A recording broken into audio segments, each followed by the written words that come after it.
അടുത്തതായി reverse transcription. നമ്മൾ നേരത്തെ പറഞ്ഞ സെൻട്രൽ ഡോഗ്മയുടെ ഓപ്പോസിറ്റാണ്, അല്ലെങ്കിൽ സെൻട്രൽ ഡോഗ്മ പറഞ്ഞതിന് വ്യത്യാസമായിട്ടുള്ളതാണ് റിവേഴ്സ് ട്രാൻസ്ക്രിപ്ഷൻ.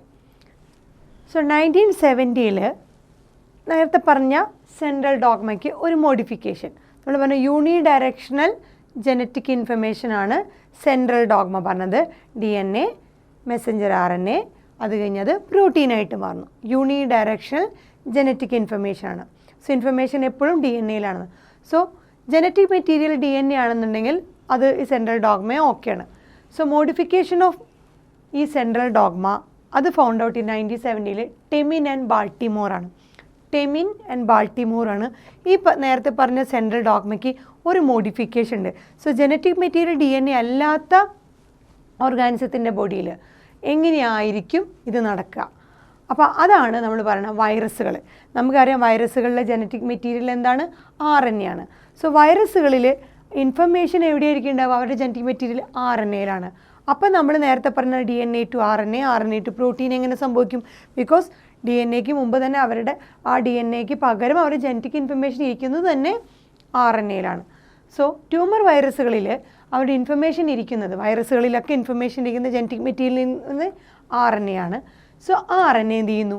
അവർ റെപ്ലിക്കേറ്റ് ചെയ്യുന്നു. നമ്മൾ സെൻട്രൽ ഡോഗ്മയിൽ DNA റെപ്ലിക്കേറ്റ് ചെയ്ത് DNA-യുടെ കോപ്പി ഉണ്ടാക്കുകയാണ് ചെയ്തതെന്ന് വെച്ചാൽ ഈ RNA എന്ത് ചെയ്യുന്നു? RNA replicate and synthesize a complementary DNA. ഈ RNA റെപ്ലിക്കേറ്റ് ചെയ്ത് ഒരു കോംപ്ലിമെൻ്ററി ആയിട്ടുള്ള RNA-ക്ക് കോംപ്ലിമെൻ്ററി ആയിട്ടുള്ള DNA സിന്തസൈസ് ചെയ്യുന്നു. അതാണ് നമ്മൾ പറയുന്ന റിവേഴ്സ് ട്രാൻസ്ക്രിപ്ഷൻ. സെൻട്രൽ ഡോഗ്മയിൽ എന്താണ് പറഞ്ഞത്? DNA റെപ്ലിക്കേറ്റ് ചെയ്യുന്നു, ആ DNA മെസ്സഞ്ചർ RNA ആയിട്ട് മാറുന്നു, എന്നിട്ട് മെസ്സഞ്ചർ RNA ട്രാൻസ്ലേറ്റ് ചെയ്ത് പ്രോട്ടീനായിട്ട് മാറുന്നു.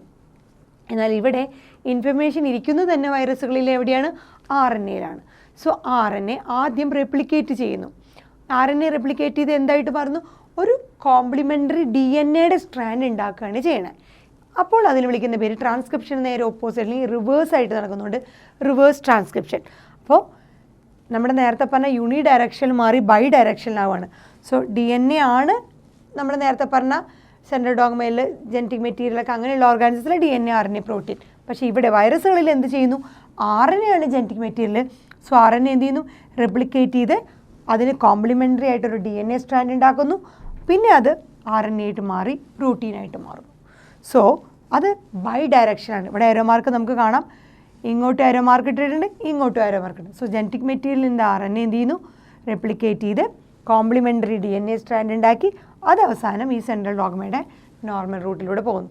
സോ ഈ DNA to RNA അല്ലെങ്കിൽ RNA to DNA, RNA-യിൽ നിന്ന് DNA കോംപ്ലിമെൻ്ററി സ്ട്രാൻഡ് ഉണ്ടാക്കുന്നതുണ്ട്. DNA to RNA ആകുമ്പോൾ ട്രാൻസ്ക്രിപ്ഷൻ. സോ RNA-യിൽ നിന്ന് DNA ആയിട്ട് നടക്കുമ്പോൾ എന്താണ്? Reverse transcription. നേരെ തിരിച്ച് നോർമൽ DNA to RNA ആണെന്നുള്ള പറഞ്ഞാൽ ജനറ്റിക് മെറ്റീരിയൽ DNA ഉള്ള എല്ലാ ഓർഗാനിസത്തിലും. എന്നാൽ ജനറ്റിക് മെറ്റീരിയൽ RNA ആണെന്നുണ്ടെങ്കിൽ വൈറസ് പോലുള്ള ഓർഗാനിസത്തിലാണെങ്കിൽ RNA-യിലെ ഇൻഫർമേഷൻ എന്തായിട്ട് മാറുന്നു? റെപ്ലിക്കേറ്റ് ചെയ്ത് DNA complementary DNA strand. So ഇത് തിരിച്ചു വരുന്നതുകൊണ്ട് അതിന് റിവേഴ്സ് ട്രാൻസ്ക്രിപ്ഷൻ എന്ന് പറയുന്നു. ഇത് രണ്ട് ഡയറക്ഷൻ നടക്കുന്നതുകൊണ്ട് ബൈ ഡയറക്ഷൻ. നേരത്തെ പറഞ്ഞ unidirectional flow of genetic information എന്ന് പറയുന്നത് ഈ ട്യൂമർ വൈറസുകൾ അല്ലെങ്കിൽ വൈറസുകളുടെ കേസിലൊക്കെ അപ്ലിക്കബിൾ അല്ല. സോ ഇങ്ങനത്തെ ഇതിനെ നമ്മൾ വിളിക്കുന്ന പേരാണ് RNA ഡിപ്പെൻഡൻറ്റ് DNA പോളിമറൈസ്. അവിടെ സഹായിക്കുന്ന റിവേഴ്സ് ട്രാൻസ്ക്രിപ്ഷന് സഹായിക്കുന്ന എൻസൈമുകളാണ് RNA ഡിപ്പെൻഡൻറ്റ്. ബിക്കോസ് RNA-നെ ഡിപ്പെൻഡ് ചെയ്തിട്ടാണ് അത് റെപ്ലിക്കേറ്റ് ചെയ്ത് DNA എന്ന് പറഞ്ഞ കോംപ്ലിമെൻ്ററി RNA-ക്ക് കോംപ്ലിമെൻ്ററി ആയിട്ട് ഒരു DNA സ്ട്രാൻഡ് ഉണ്ടാക്കുകയാണ് ചെയ്യുന്നത്. സോ RNA ഡിപ്പെൻഡൻറ്റ് DNA ഉണ്ടാക്കുന്നത് കൊണ്ട് DNA പോളിമറൈസ്, RNA-നെ ഡിപ്പെൻഡ് ചെയ്തുകൊണ്ട് DNA-യുടെ ഒരു RNA-യുടെ പോലത്തെ കോംപ്ലിമെൻ്ററി DNA സ്ട്രാൻഡ് ഉണ്ടാക്കുന്നതുകൊണ്ട് DNA polymerase, RNA dependent DNA polymerase. അല്ലെങ്കിൽ അതിൻ്റെ വേറെ പേരാണ് റിവേഴ്സ് ട്രാൻസ്ക്രിപ്റ്റേസ്. പ്രോസസ്സ് എന്താണ്? റിവേഴ്സ് ട്രാൻസ്ക്രിപ്ഷൻ ആണ്. ആ എൻസൈമിൻ്റെ പേരാണ് റിവേഴ്സ് ട്രാൻസ്ക്രിപ്റ്റേസ് അല്ലെങ്കിൽ RNA ഡിപ്പെൻഡൻറ്റ് DNA പോളിമറൈസ്. അങ്ങനത്തെ ഈ പറഞ്ഞ റിവേഴ്സ് ട്രാൻസ്ക്രിപ്ഷൻ അല്ലെങ്കിൽ റിവേഴ്സ് ട്രാൻസ്ക്രിപ്റ്റേസ് വഴി ഈ പറഞ്ഞ ട്രാൻസ്ക്രിപ്ഷൻ നടക്കണ വൈറസുകളെ നമ്മൾ വിളിക്കുന്ന പേരാണ് റിട്രോ വൈറസുകൾ. അങ്ങനത്തെ വൈറസുകളാണ് ഈ ട്യൂമർ വൈറസുകൾ, റിട്രോ വൈറസുകൾ. ഒരു എക്സാമ്പിൾ പറയുകയാണെങ്കിൽ നമുക്കറിയാവുന്ന ഒരു എക്സാമ്പിളാണ് human immuno deficiency virus, HIV. അതെന്താണ് ഉണ്ടാക്കുന്ന എയ്ഡ്സ് ഉണ്ടാക്കുന്ന കോസറ്റീവ് ഏജൻ്റ് ആയിട്ടുള്ള വൈറസുകൾ ഏതാണ് ഹ്യൂമൺ ഇമ്മ്യൂണോ ഡെഫിഷ്യൻസി വൈറസ്. അവരൊക്കെ എന്ത് കാറ്റഗറിയിൽ വരുന്നത് റിട്രോ വൈറസുകൾ. റിട്രോ വൈറസ് എന്താ റിവേഴ്സ് ട്രാൻസ്ക്രിപ്ഷൻ എന്ന് പറഞ്ഞ ആ പ്രോസസ്സ് സെൻട്രൽ ഡോഗ്മയിൽ പറഞ്ഞ DNA to RNAക്ക് തിരിച്ച് RNA to DNA ആയിട്ട് മാറുന്ന റിവേഴ്സ് ട്രാൻസ്ക്രിപ്ഷൻ അല്ലെങ്കിൽ റിവേഴ്സ് ട്രാൻസ്ക്രിപ്റ്റേസ് വഴി ആ പ്രോസസ്സുകളൊക്കെ മോളിക്കുലർ ബയോളജിയിലെ പ്രോസസ്സുകൾ ഫോളോ ചെയ്യുന്നവരാണ് നമ്മൾ പറയുന്ന റിവേഴ്സ് ട്രാൻസ്ക്രിപ്റ്റേസ് എന്ന് പറയുന്ന ഗ്രൂപ്പുകൾ. അവരെ നമ്മൾ വിളിക്കുന്ന പേരാണ് റിട്രോ വൈറസുകൾ.